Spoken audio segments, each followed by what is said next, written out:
So for Don and I, as you know, we spent almost 40 years in the dairy industry. We're looking to transition, and so we started looking at going into Red Angus cattle. And so we purchased our first heifers in 2014 and 2015. Purchased 11 Red Angus heifers. From that humble beginning, from that humble beginning, we now have about 135 head total on our farm.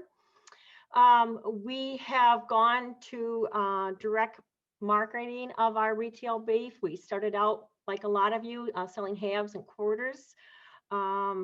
We decided that we needed to do something that was easier for people to buy. So we started using a CSA model to build mixed bundles, to kind of fit consumers' freezers and their budget. We converted our corn and alfalfa fields into pastures. And so we are really focused on the grass-fed beef market. And we really were kind of pleasantly surprised at how we had planned on local sales to people in our community, but didn't realize how well it would pair with our bed and breakfast. Oftentimes, we'd be packing up a small cooler of ground beef and roasts and steaks to head back to Chicago with people that stayed at our bed and breakfast. So, as our business has evolved, we became licensed to sell on farm so that we have a retail freezer. We became licensed to sell at farmers markets. This year, we've gone into doing home delivery and shipping of beef in the upper Midwest.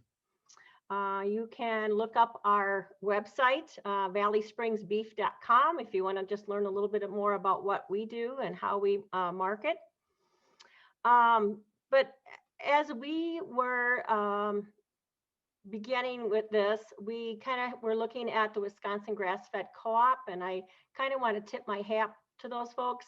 They do a great job in marketing, for farmers and helping farmers find a good market and a good price for their beef.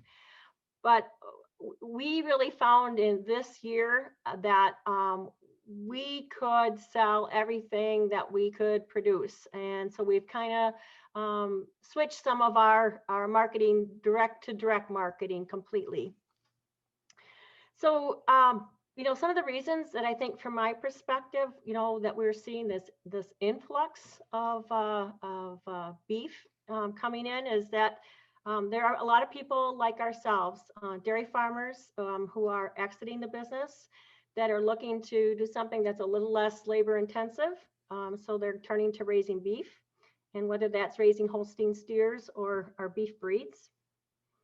The other thing that I see from my perspective is sitting on an AI cooperative board is that there are more and more farmers that are employing a breeding strategy called beef on dairy, in which in order to better manage their heifer inventories, they are breeding a portion of their dairy herd to primarily Angus, but beef breeds. And so we're seeing a few more black-hided animals on some of these Wisconsin dairy farms. And so that's providing some opportunities as well.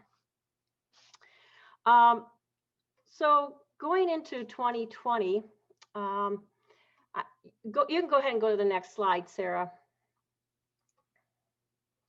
I guess one statement I really wanted to make tonight is that Don and I really believe that small farms will continue to exist. I don't buy into the whole bigger is better philosophy. And it's just that you need to be willing to reinvent yourself, and you have to become entrepreneurs, which is kind of what our business model has been. That's the end of my slides, but I want to just have a few comments about this year's marketing from my perspective. With the large packers shutting down and commodity and auction prices, kind of really taking a spill, and I'll kind of leave some of that more for Curt Larson's comments tonight. A lot of farmers start looking at an alternative way to market and looking to directly market to consumers. And along with that, the demand just escalated from consumers. I really feel I have to use the term that consumers freaked out. They literally freaked out because it was the first time ever for a lot of folks that they would go into the grocery store and the staples that they're used to being able to buy and have plenty of choices were in short supply. So what that translated to is, seeking to buy directly from farmers. I couldn't believe for our own business how many first-time buyers we had of quarters and halves, and people that had never purchased beef in that manner before. I feel that with that, there is going to be great opportunity for farmers. I think the ability to be able to market to the consumer directly is now kind of going out of that niche market to something that is a very viable option for farms.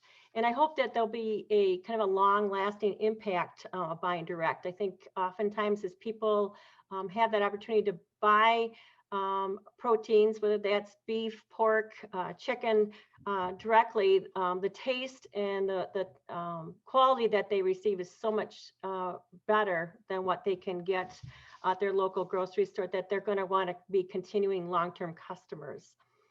From the processor side of things, kind of what I'm seeing is the processors that we have in place, and the people who have been able to kind of stay in business. It's not an easy business for these folks by any means, but they are definitely seeing just this huge deluge of people coming to them. And just in our own farm, just for example, 2 years ago we took about 12 steers in to the processor. This last year we took 24 in, and this coming year we have plans for 36. And so if just a few of their regular customers continue to increase their production levels at that amount, they fill up really fast. And I know that our own processor in Plain really worked hard to fit in extra animals where they could, but I think oftentimes they've kind of met their limit. I know some of the strategies I've been seeing. I kind of routinely kind of survey other farms, and I look a lot at Farm Direct Wisconsin on Facebook. That's a great resource if you're a producer that's not listed there. I'd really recommend it, because they do. I'm surprised the number of people that reached out to us after finding our listing there. But I've found some folks that are, finding that they are having whatever appointments they could get in. So they might be working with 4 different processors to be able to process their beef. And so, I think that it's just kind of really put this predicament for folks that may be the occasional person that says, oh, I just have a few steers that I butcher every year for my family and my neighbors. It's really kind of left them out in the cold. I think it's been, as they filled up so fast, I think a lot of people, that are finding that they were kind of left, without a place to go now. And I know for ourselves, I think we were very fortunate because we have been routine customers with our processor. They reached out to us and allowed us to get bookings in. So it's been, a challenging time. I've talked to other farmers who just really feel very frustrated in all of this. So I think there's definitely a need for the efforts that, Farmers Union is behind to, look at how do we get more folks to be able to invest and come up with more processing within the state, because the demand is certainly there. I think there are more and more people that want to be able to buy their meat that way. So I'll stop at that, and I'll take any comments or questions. Yeah, so we have Thank you so much, Dorothy. That was great and perfect. 10 minutes. Good job. So if there are folks that have any clarification questions, and we will have time at the end too for questions and discussion.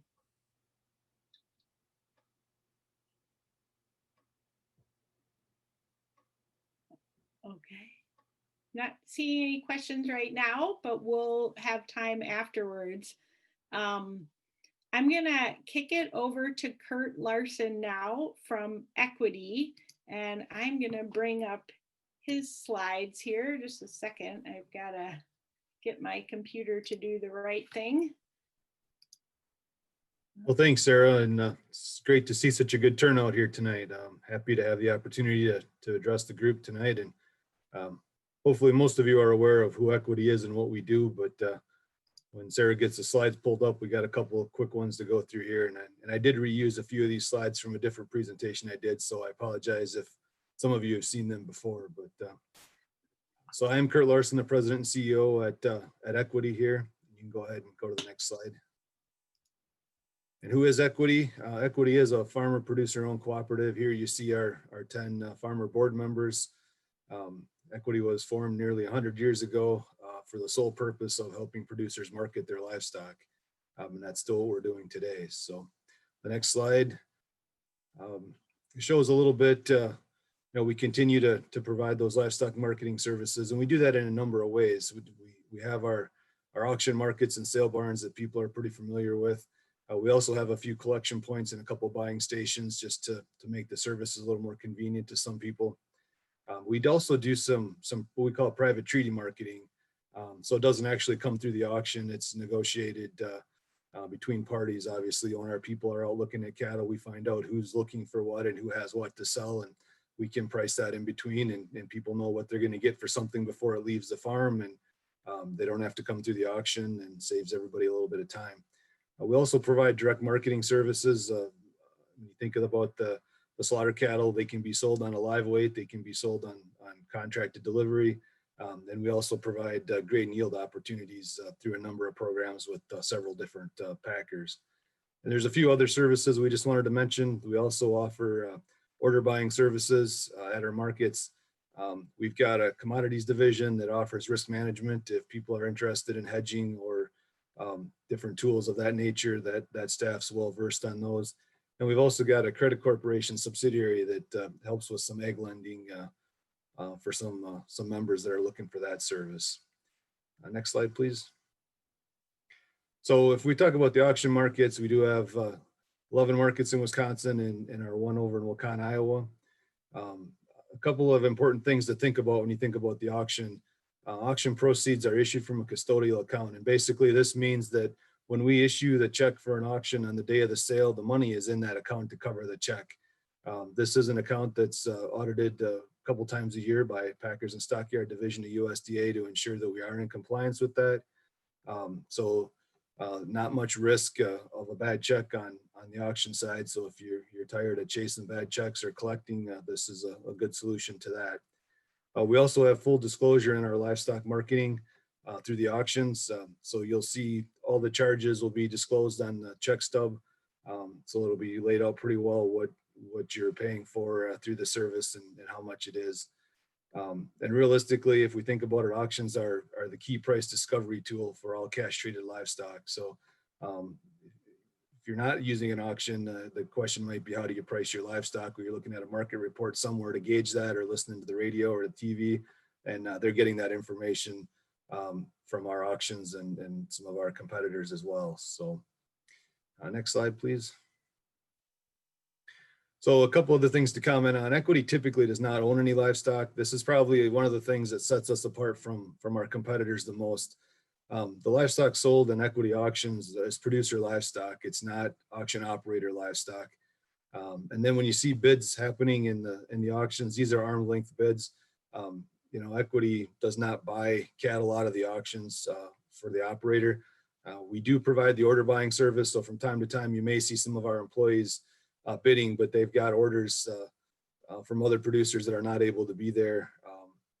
And that's what they're bidding on to fill. So Again, we don't own any livestock, so we're not putting our own livestock in the sale.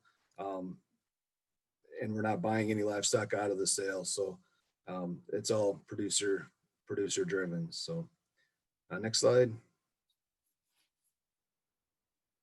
So just to give you a little bit of a scale, we looked at the last few years, and we're marketing right around 700,000 head a year, up and down over a few years, but we're right in that 700,000 range.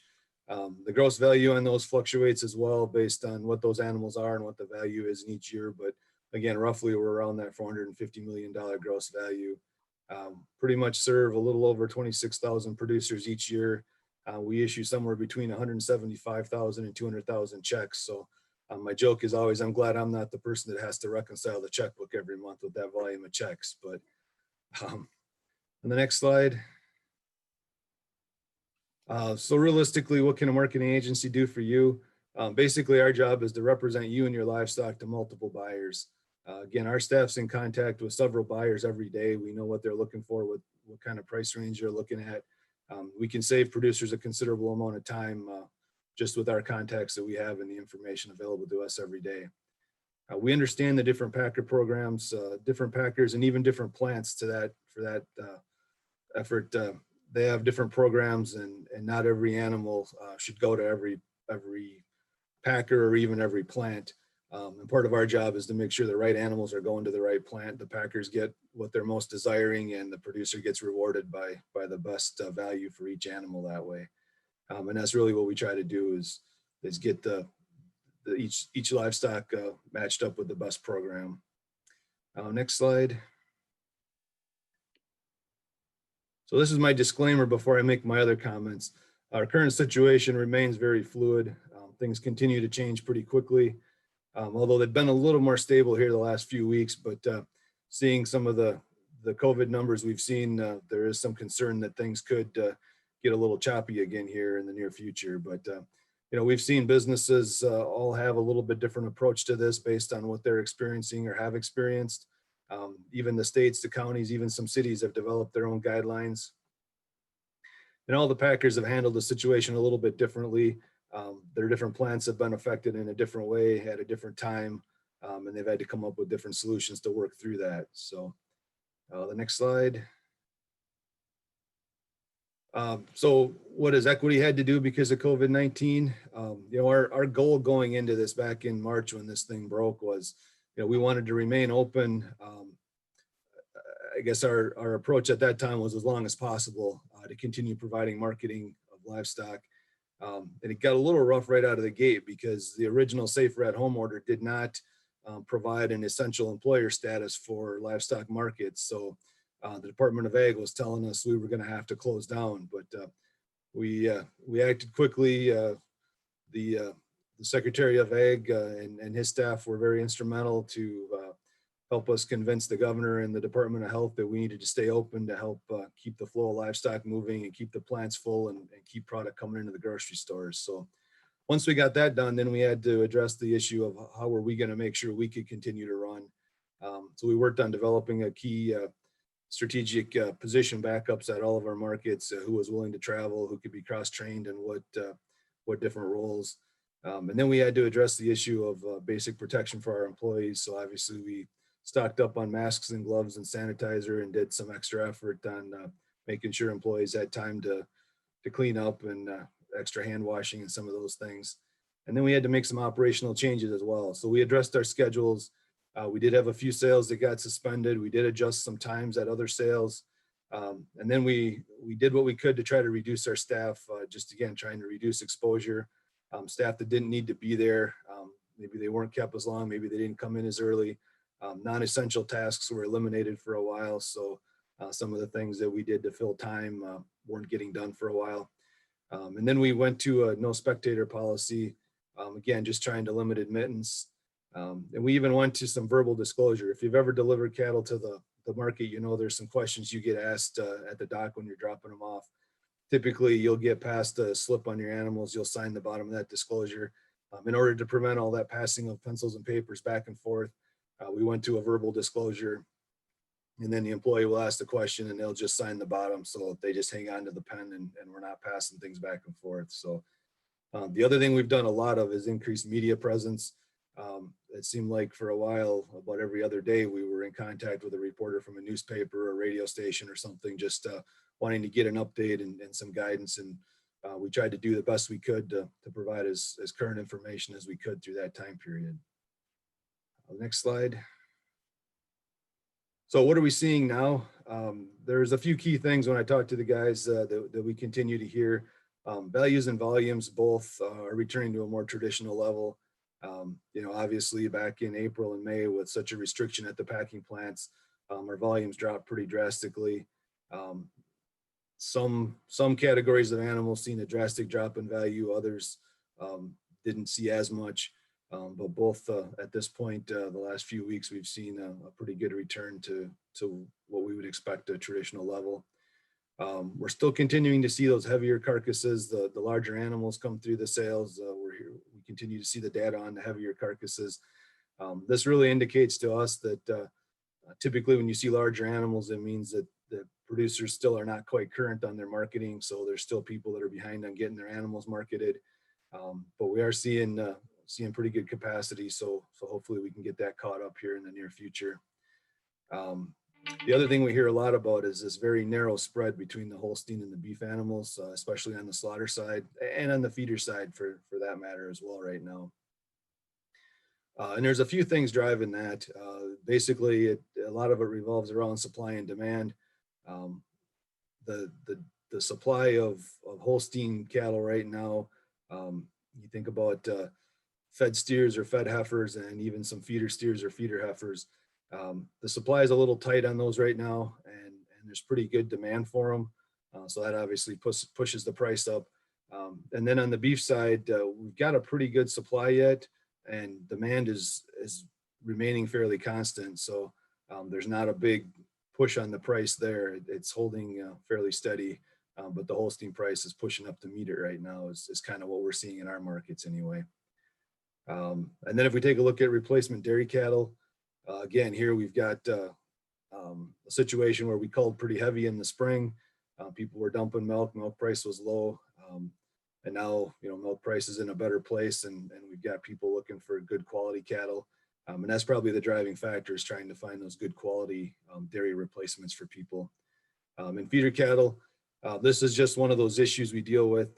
This is the time of year a lot of guys are looking to fill their feedlots, and we're dealing with some pretty good weather, pretty good harvest. People just haven't, you know, the pastures are still in pretty good shape. People haven't been forced to get the cattle off and get them weaned into town yet. So we haven't seen the volume, and it fluctuates from fall to fall based on those factors. So we're expecting that'll be coming here shortly now that it's getting a little later and harvest is wrapping up. So next slide, please. So that's kind of what we're seeing right now. As far as some final thoughts, you know, the important thing we've talked to people about through this whole thing is, you know, continuing to market your livestock, not to just stop marketing. You've got to stay current. You've got to stay timely. We've seen people that have held them a little too long and they take a lot of discounts. The animals get too big, they get too heavy, they get too fat, and you start to take discounts, and you've held them too long, fed them too long, and you're not getting your top dollar for them. So there's a number of different scenarios we can help people put together on that. So if you need some help figuring out how to get them marketed, we can, you know, we recommend, if you're nervous about it, not to put all your eggs in one basket. We can do smaller groups on different days through different markets, get exposure to different buyers, and just see what works the best. But that's kind of our final thoughts on where we're at right now. Thanks, Curt. We had a couple clarifying questions that came in through the chat. What is the minimum number of head you need for a private treaty marketing sale? You know, a private treaty, typically if we're going producer to producer, there really is no minimum number. You know, whatever somebody's got to sell, we'll try to find somebody looking to buy them. You know, and we have done deals before where somebody's looking for, maybe it's 50 heifers, and we've been able to find 20 this place, 20 this place, and 10 at this place. And if they all kind of meet the specs, we can put the package together and when we're doing a private treaty deal, the buyer typically doesn't always know where those cattle are coming from, so we can put them together. When we represent them fairly, as long as they meet the specs, and we don't guarantee they all come from one farm unless that's what the buyer's asking for, and then we'll make sure that's what they get. If you're doing some of the other programs, like on some of the contracts, they require a certain weight amount if you're dealing in slaughter cattle or some of those things. So it partially depends on what type of livestock we're dealing with. But for the most part, we're happy to help move any volume of animals that a producer needs help with. Great. And then has there been discounting for dairy beef crossbreds that you've seen? The dairy beef crossbred's an interesting program. Where we see the best value is where we can fill orders, you get enough volume, and that's one of the challenges we've seen is, some of the buyers come in and they're looking to fill an order of maybe 50 or 75 head, and we might only have 18 at a market on that day. That's kind of our challenge, and we've started to work together with a few dairies in certain areas to try to put some packages together, where we can get enough head to fill some of those orders and help the buyers out that way. There's some programs out there by certain AI companies, and they do certain things through the program. You think about basic calf care, the first aid colostrum, holding for 3 to 7 days, getting them well started, navel treatments. Those are all important to any kind of calf you're marketing, but especially to the crossbreds, because if the buyers are gonna pay extra money, they want to know that animal's been started the right way and is off to a good start. The other thing we're seeing a movement toward is a movement to more of these program calves because of the genetics that go into it. They like to see that it's a bull that's been proven to pass along the beef genetics over the dairy genetics. And for a while, I think some of the AI companies were maybe not as in tune with the genetic side, trying to make sure that they had the best bulls in place. So there was a period of time there where some of those crossbred calves just didn't grow as well, didn't yield as well, because they didn't have the right genetics behind them. And I think the crossbreds are still trying to work their way out of that to some degree. And what's the considered to be a target weight on finished cattle? It'll depend on the breed of the cattle and the the body structure of it, but typically you're going to be somewhere in that 11 to 1,400 pounds, just depending again on, you can get some Angus that are a little shorter and finish out a little bit lighter. Some of the Holsteins, they might be tall, but they just don't get as wide as some of the beef breeds. They might finish a little bit lighter, but again, it depends on the stature of your animal, and you got a lot of factors involved there. But again, that's one I encourage people, reach out to our local market manager. Those guys are happy to come out, look at some cattle, give you some advice, let you know what they're thinking. And, if you want to send the cattle, we'll help you get them marketed. If you don't, hey, thanks for letting us come look at them for you. Great. And I'm going to take these last two and then we'll move on. But so we've got two kind of about buyers. What do you see the buyers are mostly looking for, like in the next 24 months? And then in general, how many buyers do you see coming into your facilities, and has that decreased over the recent years, or do you see trends in just the number of buyers? I guess the number of buyers, both questions probably hinge a little bit again on what type of livestock we're talking about. If we're talking about the slaughter livestock, I don't think it's a secret that's probably controlled by fewer hands. And obviously, if a particular company owns 3 or 4 plants and they can cover the markets with one buyer, it's more efficient than trying to send 4 guys in to compete with each other when they're all owned by the same company. So I think, we've probably got a few less buyers, but, for the most part, I think our buyers are pretty competitive. Most markets have a minimum of 3 or 4 guys in there. You'll always get a few dealers that like to come in. They'll try to make sure that the plant buyers are paying what animals are worth. And if they think they can get a deal here and there and resell it somewhere else, that's how they make their living. So we do have plenty of guys like that to keep the price up. And those guys will do it on whether it's calves or dairy replacements or beef replacements or slaughter cattle or even feeder cattle. So we've got those guys throughout the system. So and as far as what buyers are looking for, that largely depends on what the program is that they're trying to feed. Again, whether it's a feeding program or a slaughter program, You know, we've got several different plants represented at our markets, and they all look for something a little bit different. You know, this plant doesn't want any bulls. That plant likes to take bulls, especially ones over a ton. You know, another plant won't take anything over 1,800 pounds. You know, so it's all a little bit different. And I think those plants are pretty well honed in on what their program is. So I don't know that there's a lot of change on the individual plants, at least in the short term, without a major remodel of the plant to be able to handle different size animals and whatnot. Great. Well, thank you, Curt. We really appreciate you sharing the information, and yeah, we'll have time too for more general discussion. Dorothy, a question came in for you that we didn't see right after your presentation. Someone wanted to know if you are branding your beef in your wrapping, like in the packaging that you're doing. Maybe you can address that. Yeah, yes, we are. We're working with our processor, and we kind of had a one-time $75 setup fee to do that. But it's, yeah, basically our Valley Springs Farm brand. That's what they see on the label when they purchase beef from us. Great, thanks. I'm going to turn it over to Jeff Swenson from the Wisconsin Department of Agriculture, Trade, and Consumer Protection. And Jeff, do you want to go ahead and share your screen, and we'll see if that works for us with the technology here? I may be looking at your screen, but I'm not sure. Oh, okay. Oh, no, I think, can you see that? Let's see here. I am not seeing anything. Okay. Let's share screen. Sarah, we may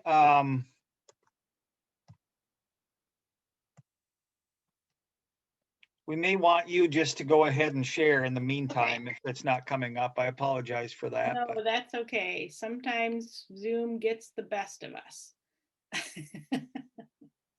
Okay, let me see. We had this planned out, Sarah and I. So there was we knew that we might end up needing a plan B. So I think I'm going to tie in a little bit together with what we heard from Dorothy and from Curt as well, and kind of where we're heading, where we're going. And I'm looking forward to the question and answer period and answering questions with those two as well. So I'm going to start in a general way. Sarah, if you want to advance that slide, please. I'm gonna do something a little bit different.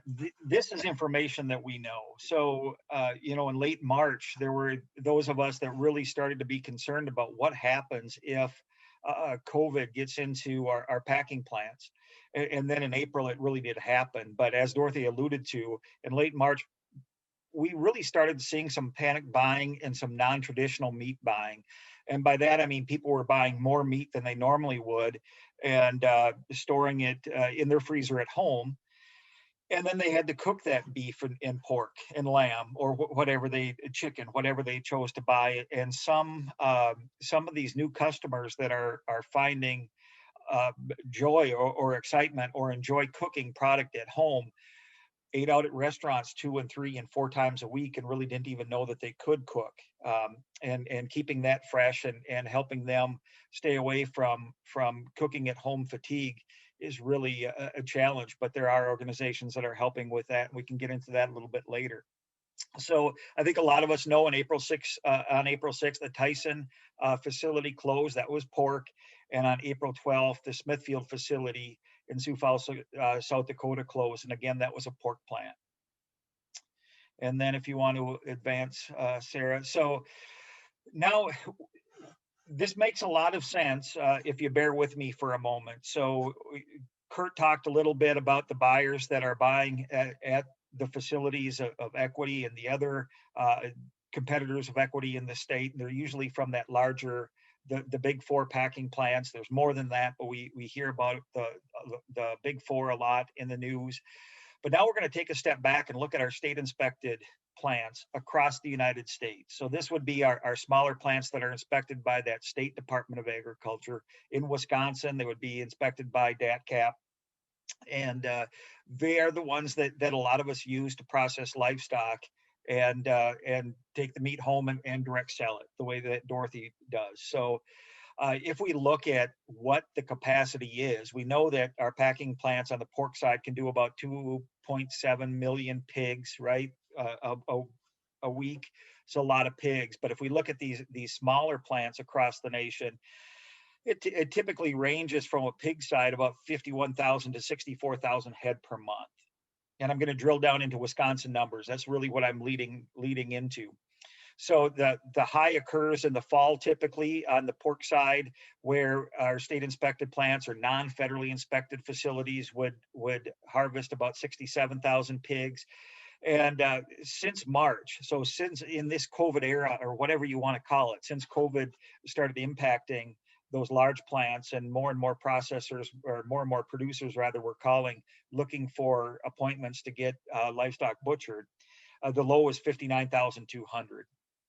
So that's what we did in March. The high in August was 75,900 at those smaller plants across the nation. So extremely higher than what we normally would do.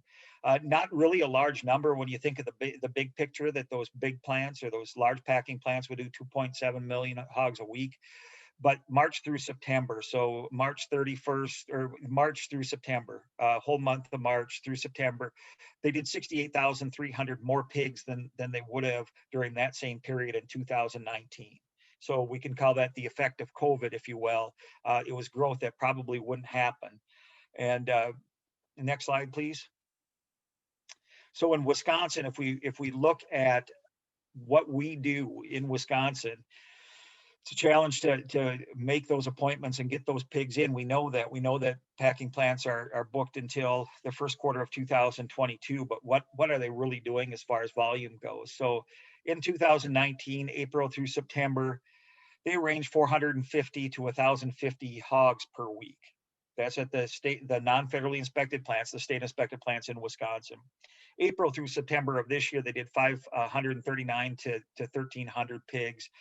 And from March 31st through September 28th, I don't have the October numbers yet, but just from March 31st to September 28th, our state inspected meat facilities did 27,011 pigs.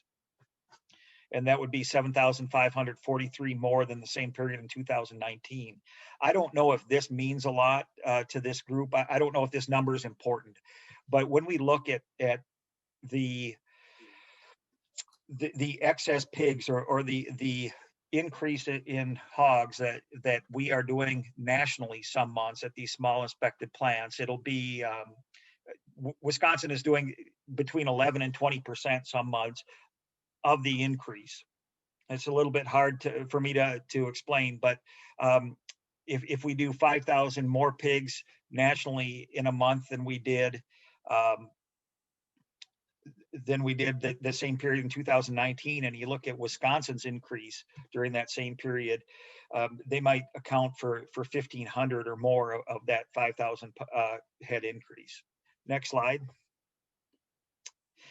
On the cattle side, and that's really, we're talking beefing up our processing in Wisconsin, so really concentrating on the beef side. Same deal nationally, state inspected 39,000 to 53,000 head per month. High again occurs in the fall.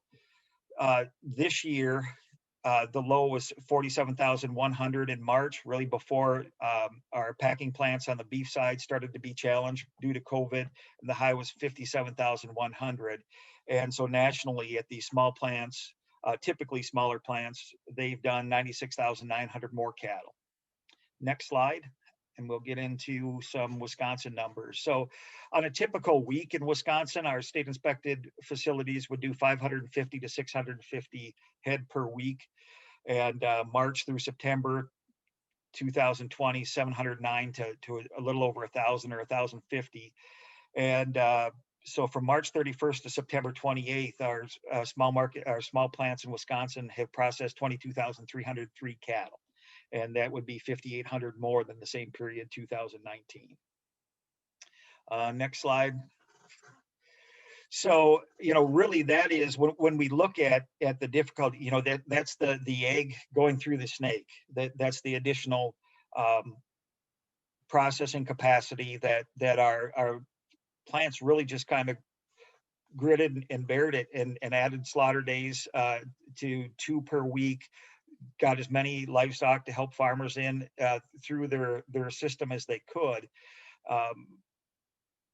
How do we keep that going? How do we make sure that our state inspected plants or our small federally inspected plants can continue to operate at that level?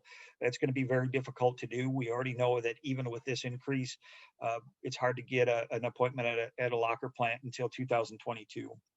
So the challenge of citing new processing facilities in the state, think of the small facility that you go to, some might be a little bit larger, but even a small facility to replace and put the equipment in would cost $1 million to $1.5 million at this point.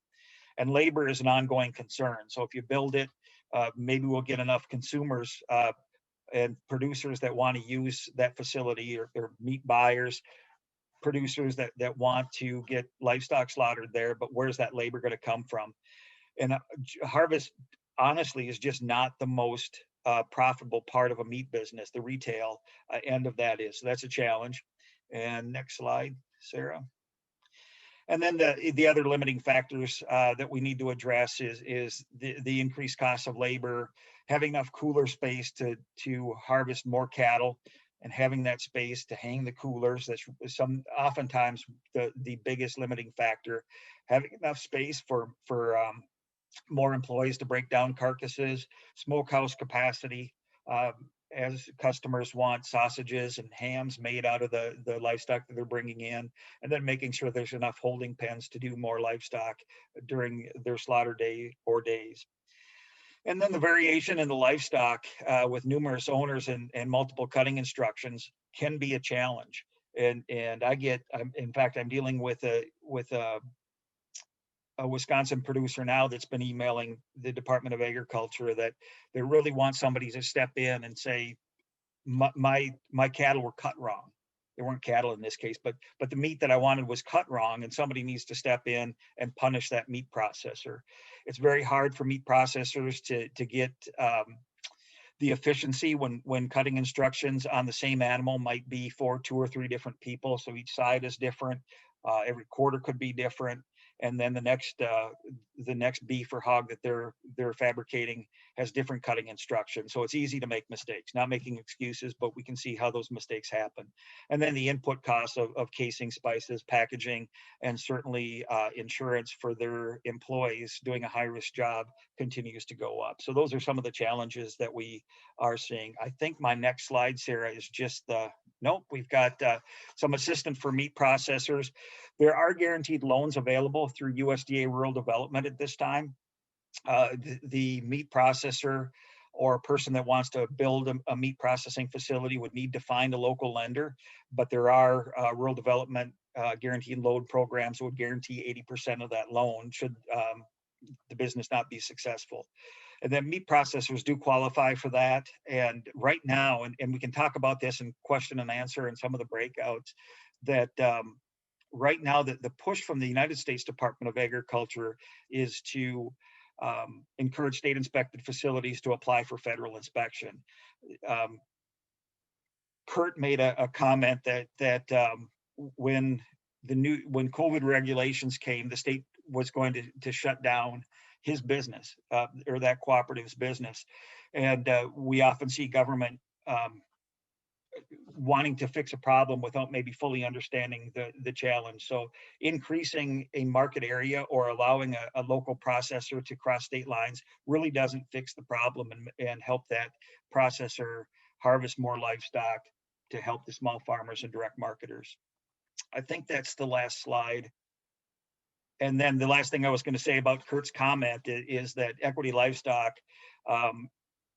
did the right thing in that they did the only thing they could. They reached out to DATCP and the state and said that if our meat packers are essential, how are they going to get livestock? How are they going to turn livestock into meat if we can't operate our livestock auction markets? And sometimes we need that. So with an organization like Equity, or a business like Equity, an organization like Wisconsin Farmers Union, we oftentimes do need your help and input to make sure that everybody that can make decisions understands that this is a challenge for your members and for direct marketers that want to grow their business.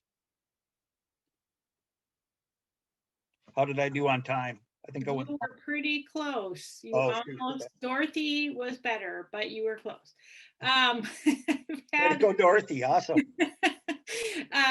There's a couple of questions for you, Jeff, that have come through the chat, so we'll start with those. The increased numbers in livestock that we saw in the processing that you talked about, was that producers raising more, or it was just a shift in when people were sending them? That's a great question, whoever answered that, because that'll allow me to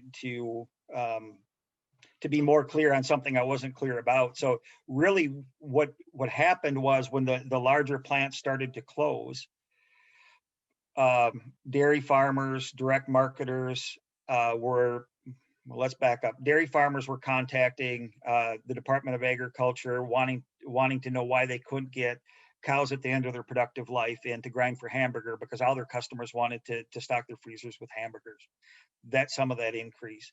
We saw larger, more conventional hog producers, especially, that had nowhere to go with their pigs, and we saw states around Wisconsin that did have to euthanize pigs. And butcher hogs, 280-pound butcher hogs. We averted that in Wisconsin mainly by a program called Passion for Pork, that was a partnership between DATCP and the Wisconsin Pork Association, where we could divert some of that production into smaller plants and get that pork into food banks. But I would imagine, I'm just a wild guess, because I talk with direct marketers every week. I would say that anybody on this call that direct markets livestock probably got more phone calls from friends, neighbors, potential customers that said, we want to buy beef from you. We want to buy pork from you. We want to know where our pork came from. Maybe they're new customers or customers that up their order.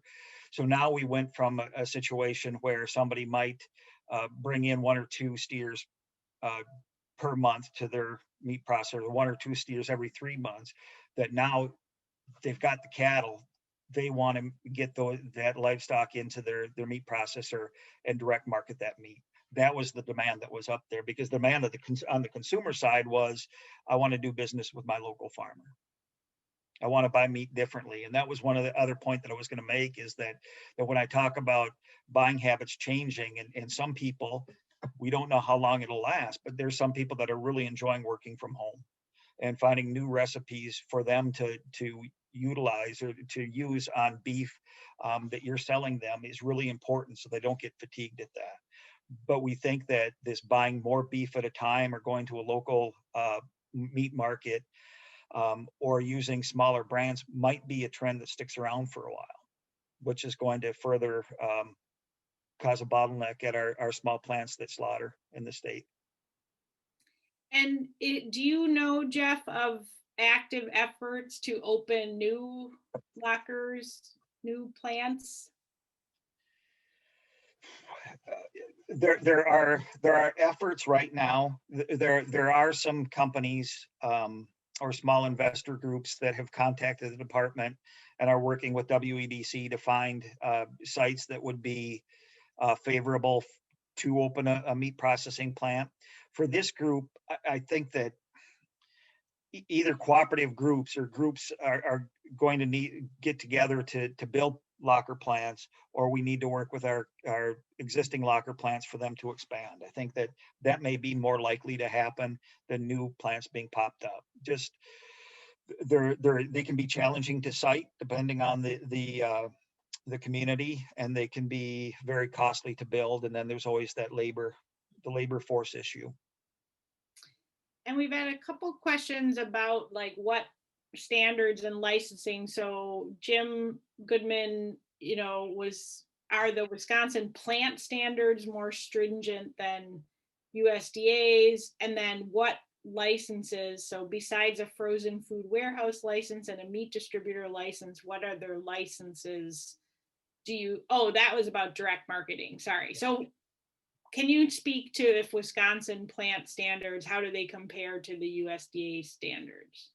I guess briefly. So our food safety division at the Department of Agriculture has to operate on equal standards with USDA.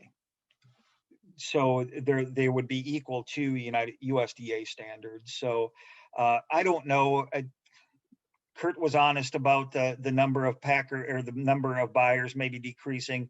I'll be honest and say that if I talk to some meat processors, they might say that the regulation is really heavy and the Department of Agriculture is really hard to work with. And I was on a Badger Swine Symposium early in the week where the meat processor said that DATCP is great to work with. They wouldn't have been able to add a second slaughter day if DATCP hadn't waived overtime fees for meat inspection.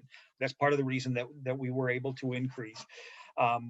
And said that inspection was really easy to work with. So, yeah, I guess I'm skirting a little bit because I don't work in inspection, but for the most part, our inspectors want to see more successful meat plants in the state. That's definitely part of what they're doing right now, is meeting with people that say that they want to start meat plants or they want to expand, walking through their plans and seeing if it could be successful at their existing site. And how many state inspected plants would require additional investment to become more safe in processing during the pandemic, or could use investment to upgrade older facilities? Like, are there significant numbers so the state could create an active program for upgrading the state facilities? Yes, that's exactly what some of the proposals that I've been working on and getting to that DATCP leadership is right now. They're a tough sell. I'll be honest with you. It's the questions that I was asked today in a pretty tough meeting was, well, why aren't the meat processors expanding themselves? Why aren't they doing this investment? Is it why, if it's free market driven, why isn't happening right now? And those are difficult questions to answer sometimes, especially when direct marketers and small farmers are contacting me asking for help. How do I get livestock in, and how do we grow the capacity in the state? So yes, we are absolutely trying to come up with programs to help those slaughter enterprises grow. From the state inspected side, Sarah, to answer your question a little more specifically, there's only about out of 220, 230 state inspected facilities, only 73 of them would slaughter. And then we would have our federally inspected facilities that act a lot like a smaller state inspected processor. And I don't know where everybody was from. I wasn't paying attention to that part of it, but Crescent Meats in Cadott, or Siler's Meats in Elmwood, Lake Geneva Country Meats in Lake Geneva, they operate a lot like a local butcher plant, but they are federally inspected. So there's probably another 20 of those. So there really aren't a ton of processing facilities in the state. There is compared to other states, but when we see the increased demand that we've seen during COVID, it's difficult for them to keep up, and they were already behind before that started. Okay. I'm going to kind of open it up. We've got some chat questions that probably go to Dorothy, and then we'll take some general questions and try to get through these. I think a couple of the chat comments could go into the breakout specific to processing, because Jeff has said he's willing to stick around for that. So, but I do want to ask, maybe Dorothy can answer this. Besides a frozen food warehouse license and a meat distributor license, are there other licenses required for you to direct market your meat? So I think, I don't really have a warehouse license. I just have a retail license, so that I can sell directly from my freezers. The other one I have is a mobile retail license so that I can go to farmers markets. And so those are really the kind of the two that I am required to have. I'm here in Sauk County. The county does the inspections because just because of we've got so many other things with the Dell so close by. So a lot of things get lumped into Sauk County Health. But so those are really the only ones I've had to acquire. I'm not really familiar with some of those other ones. Okay. Sarah, I might suggest, I did see some of those questions pop up, and if there's any way that we could put my email address or telephone number in the chat or have people contact you, we're happy at the Department of Agriculture to work with anybody to answer those licensing questions and what you might need. And Dorothy is exactly right. Oftentimes that retail license is through your county health services, and then through your county health department, and then there's some licenses that would come through DATCP, but it makes the most sense for us to sit down and find out what you want to do and what business model that you want to have, and then make sure that we're answering your questions correctly about what licenses you may need, and we're always happy to do that. Great. And I can put Jeff's email at DATCP into the chat. It's Jeffrey Swenson at wisconsin.gov. Yeah, Jeffrey.Swenson at wisconsin.gov. You bet. Yeah. And I'm happy to answer any questions. And usually I'll work with somebody in food safety to make sure that we're getting the right answers for you, but I can be that contact. Absolutely. Okay. Are there, we can do some minutes of some general questions, and then we'll go into the breakouts again. If people want to talk more about this processing stuff, you'll be here in the main room, and then we can move people in. Kirsten can help us move into breakout rooms if people want to talk about country of origin labeling is something that Farmers Union has supported for a long time. We have the issue of consolidation in general and concentration in the markets. And then we also have the subject, I had one other subject, checkoff. So if people want to talk about that, but if people have some general questions, you can either type it in the chat, or if you want to raise your hand, I can call on you. I will say one thing about checkoff, if I could, not to jump in, but Curt and some of the producers that he works with that utilize equity, and I'm a non-voting member on the Wisconsin Beef Council that actually works with the beef checkoff. Wisconsin Farmers Union does have a representative on that board. So if you do have any input or concerns, get that to those your board member, and they can certainly bring forth any ideas that you have. Thank you. I'm trying to remember, Curt, who that Farmers Union representative is. I'll come up with it if I think about it long enough. Tina Hinchley, I think, represented Farmers Union for a long time. I don't know. Does anyone else know? I think it might be Tina Hinchley. Okay.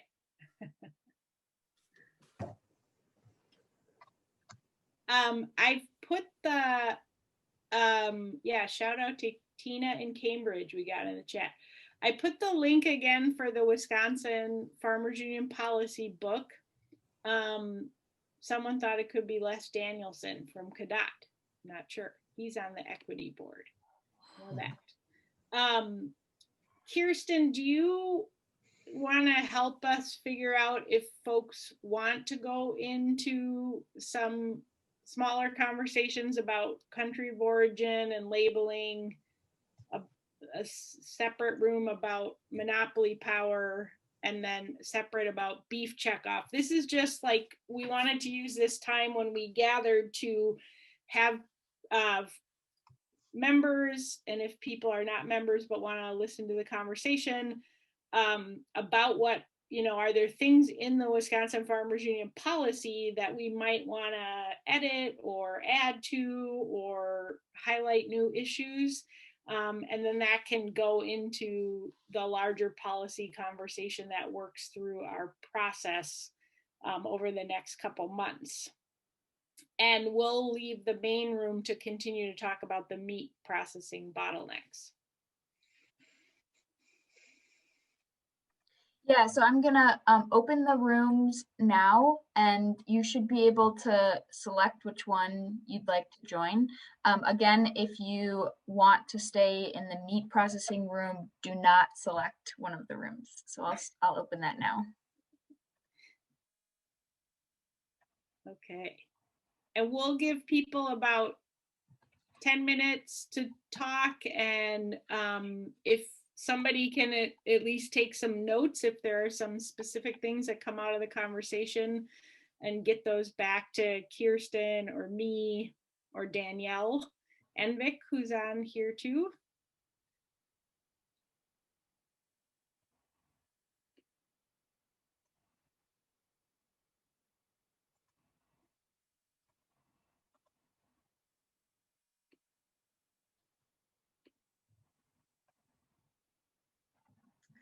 So we've had one person move.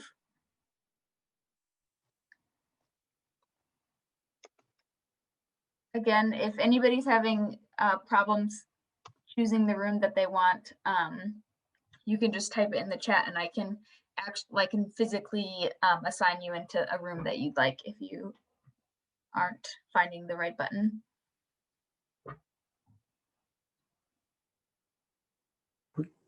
Can you remind us, what is room 4? Oh, nothing. Sorry. There's a, that was just an accident of an addition. There should just be 3. So this main one is the processing one, and then cool, country of origin labeling, monopoly power, and beef checkoff.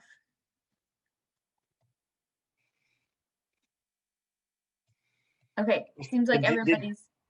Did you catch somebody wanted to go to beef, your country of origin? Oh, thank you.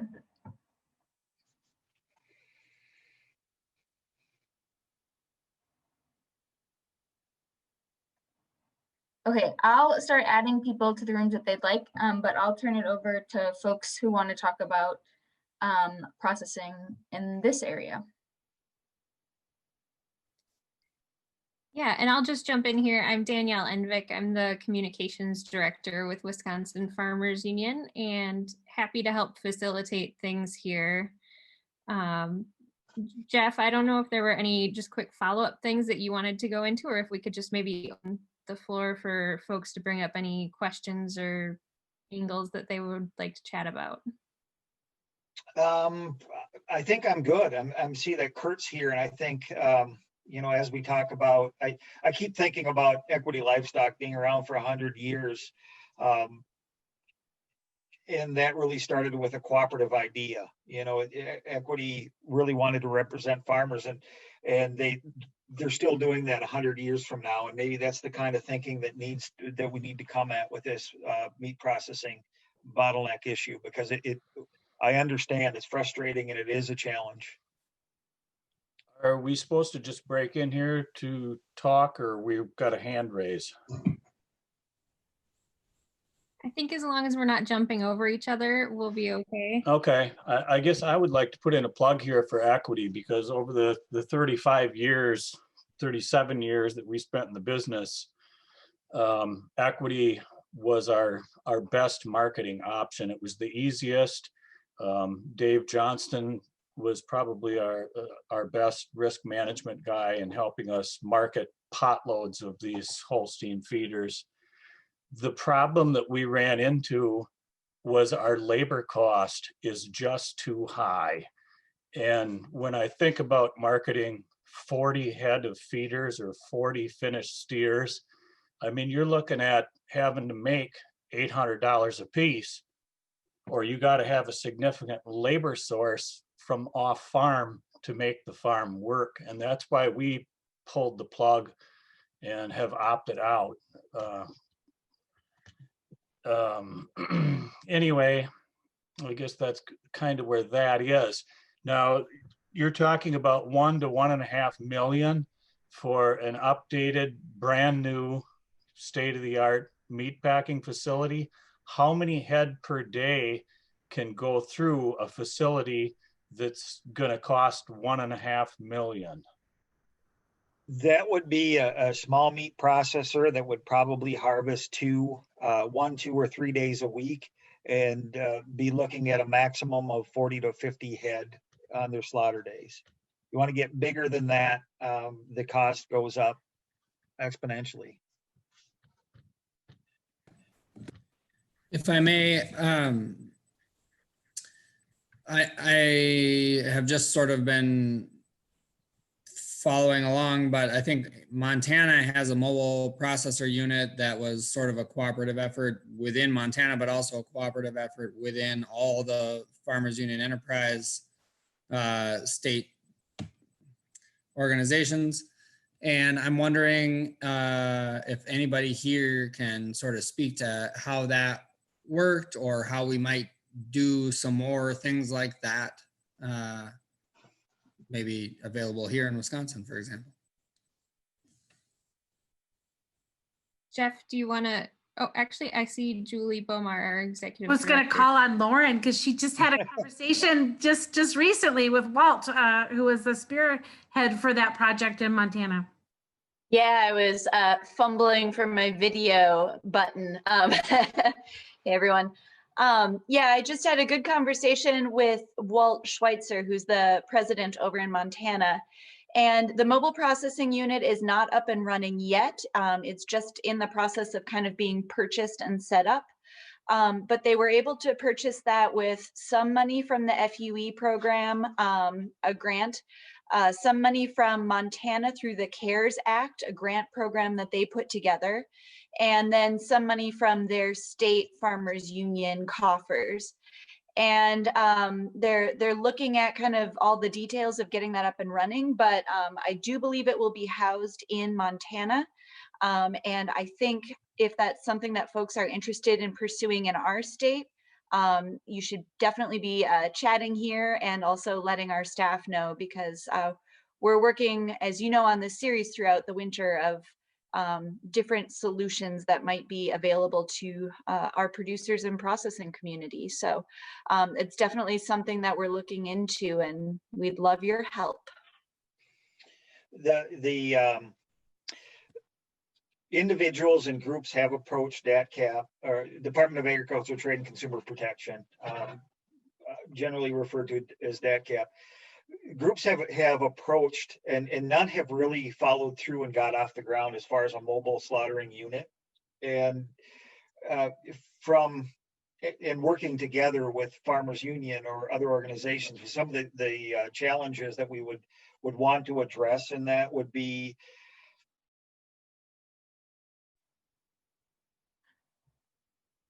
Hi, Joanne. Sorry, I just realized that you were in a room all by yourself. Would you like to go back to the main room to talk about meat processing, or I can share a few things, or I can listen if you have anything to share.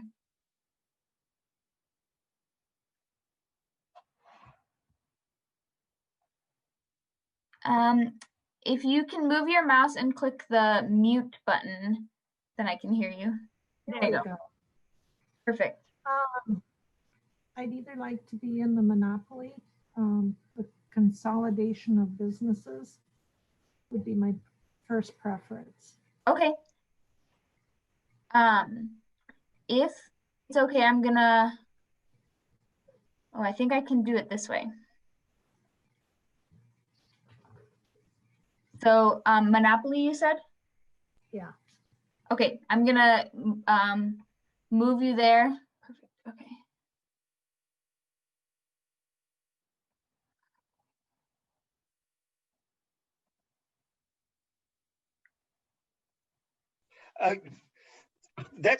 I saw some questions come in, and I think that different ways to go about direct marketing would be a whole topic of conversation, or maybe something that I need to write an informal white paper on and get it to Sarah and Farmers Union. So it hadn't been until recently. So that custom exempt plant, for those of you, I think everybody knows, but the meat is stamped not for sale. It's only for the farm family that dropped that livestock off. A direct marketer can't use a direct marketing or a custom exempt plant, have it marked for sale, and then turn around and resell that meat.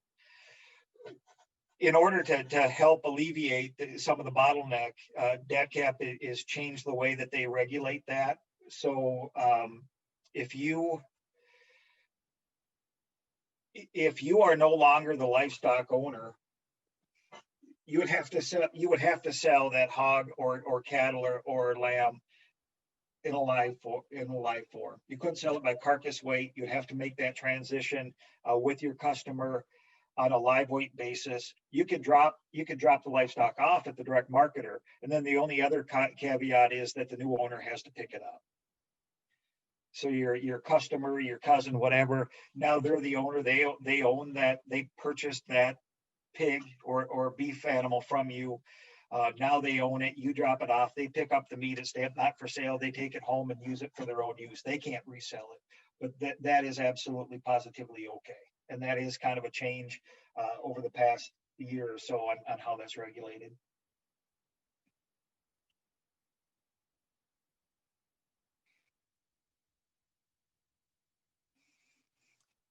Jeff, I know one thing that I'm thinking about is just how many stakeholders there are in this whole big picture scenario. You know, we've got farmers, meat processors, and we really want to make sure, you know, as we're kind of charging forward on solutions, that we're not stepping on any toes.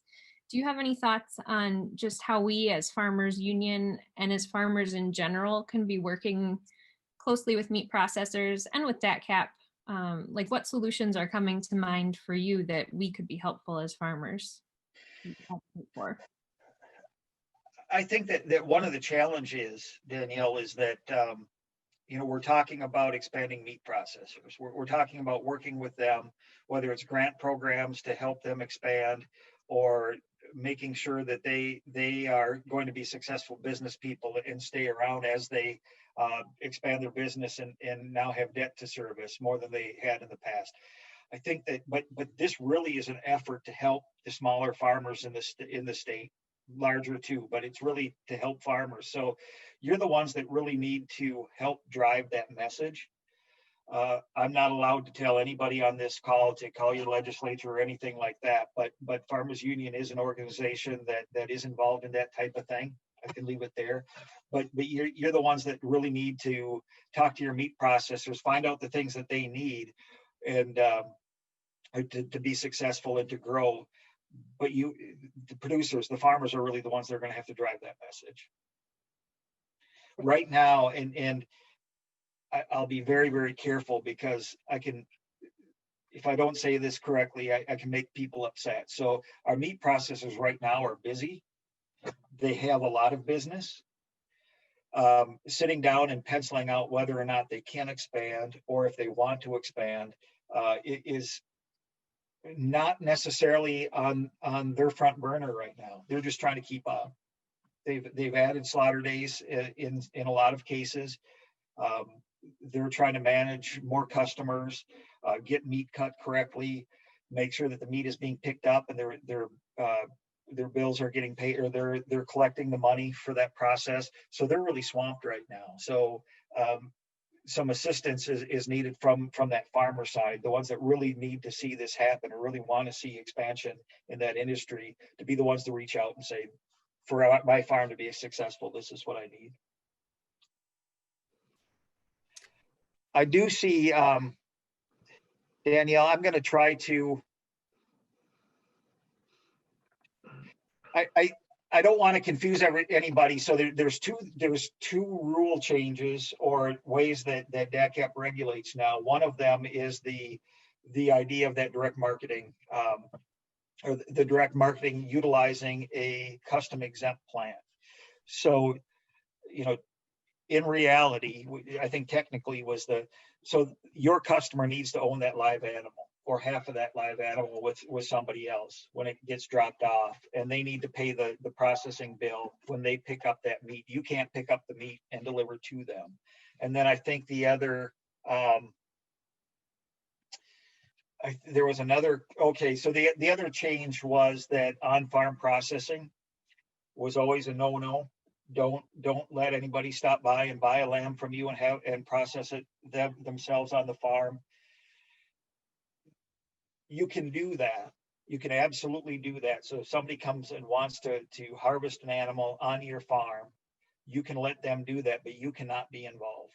That's the only, you can supply a tractor with a loader end that they can hoist that animal up while they're eviscerating and things. You can't drive the tractor. You can't be involved in that part of it.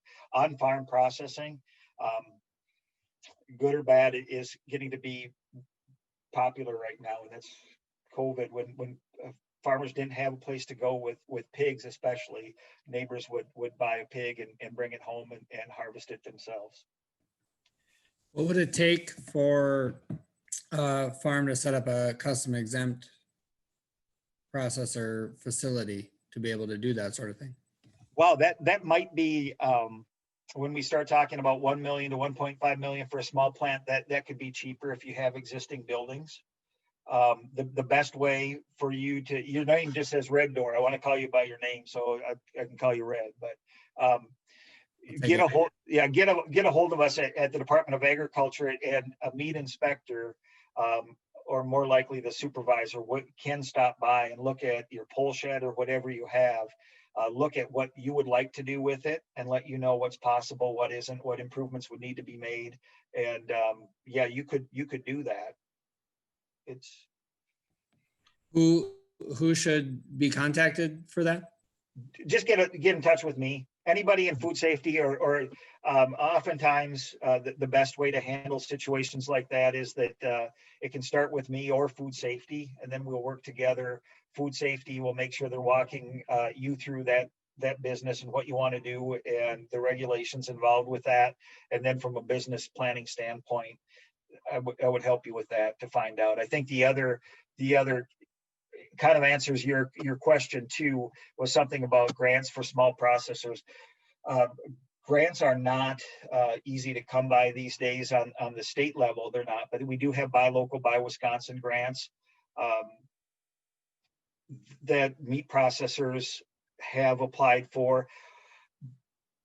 But more importantly, people that want to cooperatively market meat apply to that and kind of come up with a business plan together. Those buy local, buy Wisconsin grants work much better for a group of people to go in together to work on marketing beef as a cooperative effort. I can't say for sure, but that grass-fed beef cooperative that was mentioned earlier, I think they got a buy local, buy Wisconsin grant when they first started. So some of those grants would happen. Rural development through USDA may have other opportunities, and we could look at that together. But some of those come and go, and as you know, we're probably in a transition here as far as some of those positions are politically appointed and may be replaced soon. So there may be a little bit of a lag before we know what money is available and who to contact on that. Long answer for a very succinct question. I apologize for that. David. Hey, how's it going, you guys? My name is Chef Dave. I own restaurants here in Madison, and we're opening up a new nonprofit restaurant. And in there, we're planning on putting in a relatively large meat processing area. That's one of the reasons I got me. And then Noah is also on this call as well with us. And I guess we're in Fitchburg, so we definitely can't do slaughter or anything there. And I guess one of our questions is would it help having secondary processors who can take the slaughtered animals off of the, like there's a lot more work after just the slaughter and cleaning. There's the breaking down and sausage making and that kind of stuff. We're trying to do kind of a feasibility study, and we thought this would be a great, audience to chat with about, is the secondary need as big if we can't do slaughter? Would it help take some of the load off of the slaughterhouses if we could do the secondary work? David, I'm going to answer that question totally different than I would have pre-COVID. And so that's an interesting question that you have, and very possible, and yes, it's needed. And the reason that I say that is that this passion for pork challenge that we had with some of our larger pork producers in the state that called and said, I sell 500 pigs a month. There's 500 pigs a week. Tyson said they're not taking any of them. What do I do with my pigs? Well, you try to shoehorn them in other places so that the farmer can continue to, have some pen space for the next group of pigs that are coming in. So what we learned through that program was that one of the challenges for our smaller butcher shops that would do up to, let's say, 50 or 60 head in a day, mixed cattle and pigs. So smaller than that, up to about 60 head. If we're going to utilize them to do excess livestock or build capacity that way, we need to get those carcasses out of their hair as soon as possible. But I say that because they need that cooler space to harvest the next day for the next customers. So they need to get those carcasses in, reach the critical coolness point to satisfy regulation, and then they don't have time to cut that up. They don't have time to break those carcasses down and moving on to the food bank or that final product. So further processing is a link in that chain that is very important right now. It is one way to gain slaughter capacity at some of these smaller plants. They're just going to they're going to do the slaughter. They're going to have those carcasses, get them to somebody else who's going to break them down and has time to do that, and that's their business model and their expertise. Well, and one of the things we're trying to work with is what we've heard, particular from small farms, is that they've got so much pride in whatever, the breed of pig and the type of cow and what they're working with. They want to show off that meat, and one of the bottlenecks they're reaching in the processing system is not having the same quality control over like how they want their bacon smoked or how they want a sausage made. So I mean, we're kind of looking at it from more of the, I guess, higher end processing part and running it through our nonprofit Little John's. So so I guess that answers my question. I think for the most part, we're mostly trying to do a feasibility study. We're looking at doing about a 2,500 square foot processing space, and then we'll have about 5,000 to 6,000 square feet of refrigerator, cooler space, and freezer space.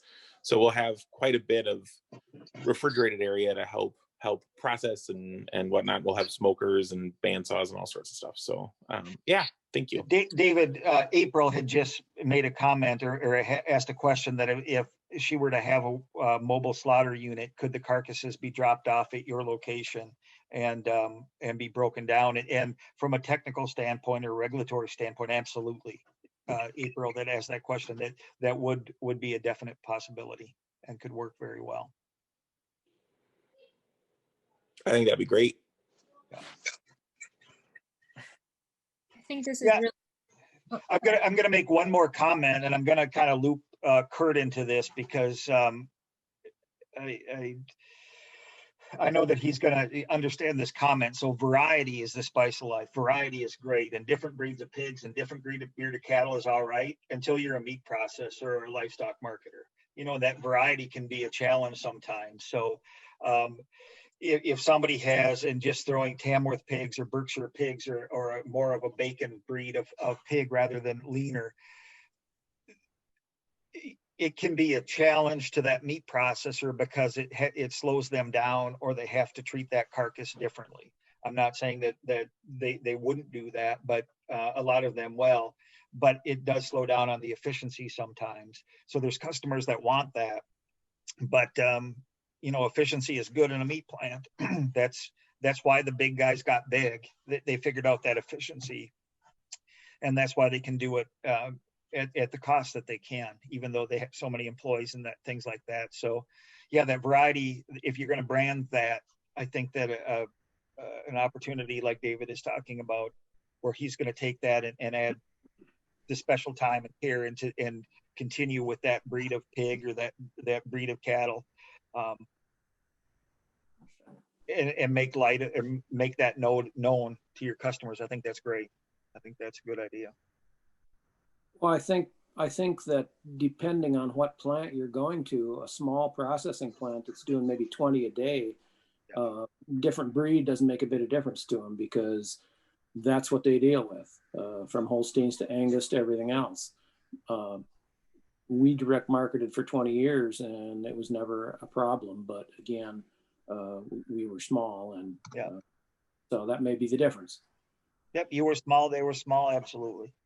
I still think though that with the different processors, that we struggle as direct marketing to consumers all over the state of Wisconsin, that if they're not used to making product that's going to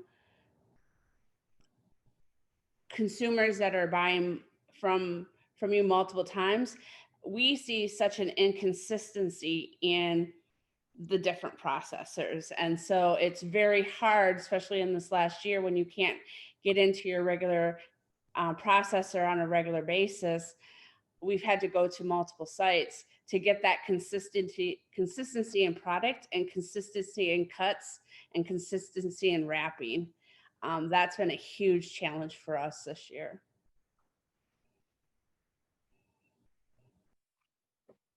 I really appreciate all of the different angles that folks are covering with this. And I know as Farmers Union has been planning this series, we're really thinking a lot about just how multifaceted this is, with the need for probably some good training programs to address labor and you know, mobile processing, so many different solutions out there and lots of different angles to the situation we're facing as farmers. But for now, since we do have a whole series coming up the whole winter through, I don't want to keep everyone on too long. So I do want to pass it back to Sarah to just check in on time and see if we're close to where she wanted to wrap up. Yeah, well, I realize it's getting late for folks, and there's so much to talk about. We did have a quick poll that we wanted folks that are on the Zoom that are currently producers or farmers. We'd be interested to see in the poll that should have popped up on your screen, if you have been experiencing delays in your availability of meat processing. So if people can answer the poll.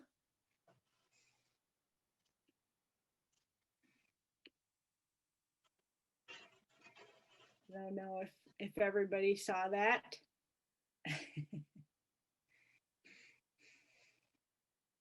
I want to, maybe while the poll is getting tabulated, I do want to do a round of applause for our presenters.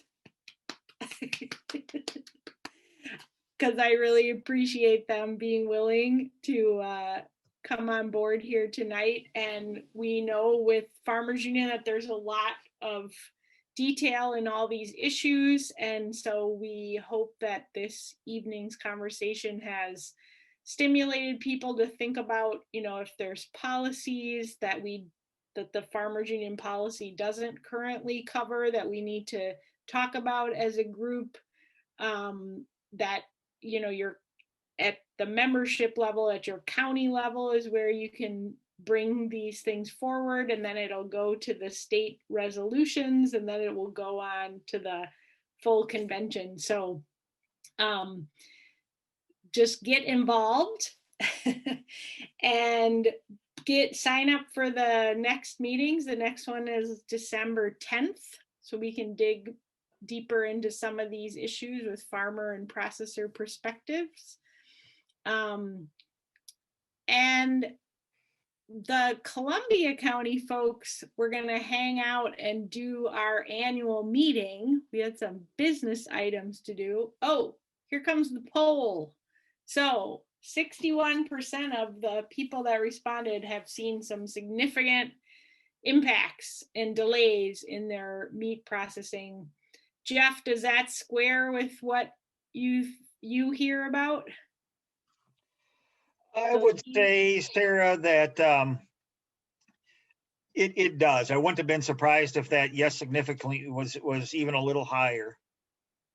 And I'm going to attribute that at being at 61% because some of these people have good relationships with their processor and have been direct marketing for a while. But yeah, absolutely, that squares with what I'm seeing or hearing. Okay.